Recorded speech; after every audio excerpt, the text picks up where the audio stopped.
అన్న అందరికీ నమస్తే. మనం ఈ వీడియోలో ఒక జంతువును చూస్తున్నాం కదా, దీని పేరు ముంగిసన. ప్రపంచంలో శత్రువుగా చూసే ఏకైక జంతువు అన్నది ముంగిస.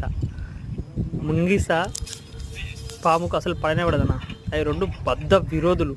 ఒకవేళ పాము ముంగిస కంట్లో పడింది అనుకో 100% దాన్ని అటాక్ చేసి చంపేస్తాను. అంత ధైర్యవంతురాలు ఈ ముంగిస.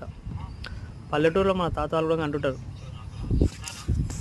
అరే ఏం రా అట్లా కొట్టాడుతారు, పాముకు ముంగిసకు పడట్లు మీ ఇద్దరికి పడదా ఏం రా అంటే, ముంగిస ఒక్కసారి ఆలోచింది.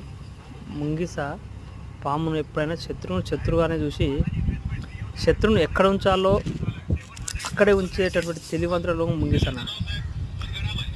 ఏదేమైనా ప్రకృతిలో ప్రతి జీవి కూడా ఇంపార్టెంటే మనకు.